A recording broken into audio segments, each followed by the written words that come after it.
When someone discriminates against Christians, they don't call it anti-Semitism.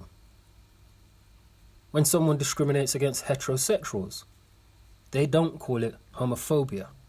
When someone discriminates against men, it's definitely not called misogyny. So why when someone discriminates against Muslims, do they sometimes call it racism? The left-wing and liberal media will jump on a story, frame it and push it to make you conclude that their opposition is racist. By doing this, their aim is to make you think that only a racist, immoral, money-grabbing, cold, callous, monsterish type person would support their opponent. And you don't want to be seen as or feel you are an immoral, inhumane monster, do you? You don't want to be associated with inhumane and racist people, or politicians.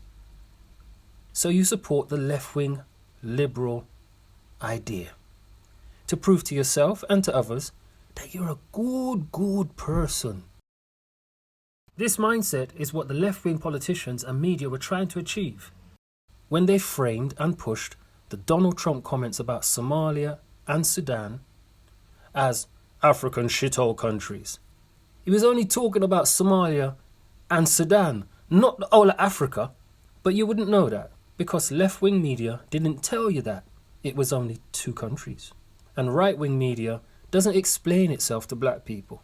Left-wing media was also trying to frame Islamophobia as racism when they called the Muslim travel ban, sorry, I said that wrong, the Muslim travel ban, racist, instead of calling it Islamophobic.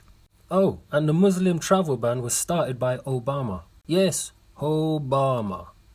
And left-wing, liberal media was also trying to frame Islamophobia as racism when they said Nigel Farage and UKIP were racist instead of labeling them as Islamophobic.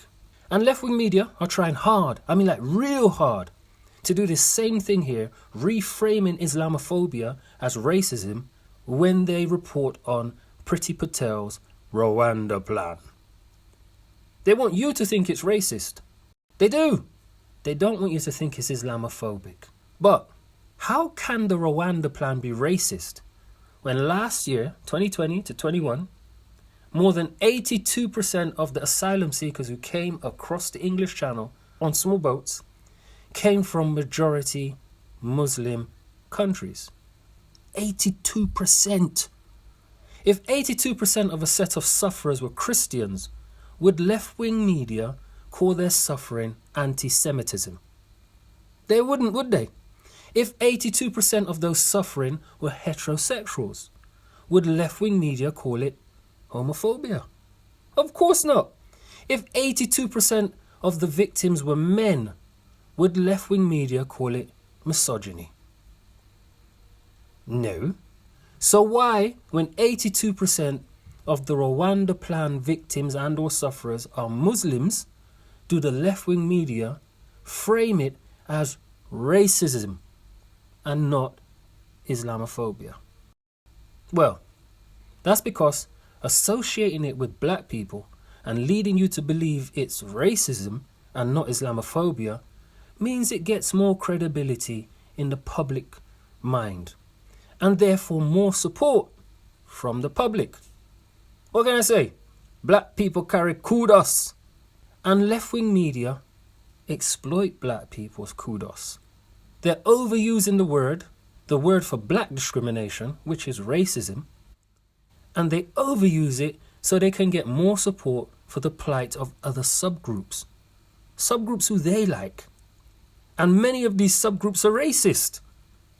The actual facts are this: the Rwanda plan isn't racist. If anything, it's Islamophobic. Why? Well, what else would you call a policy which ships a group of people that is more than 80% Muslim to a country that is 95% Christian? How things like that can be presented as racism and not Islamophobia used to boggle my mind, but not anymore. Because now I've become skilled at identifying left-wing exploitation of black people. I think that's what they call racism, right? Left-wing racism. This is Black Think Tank. Tell us what you think.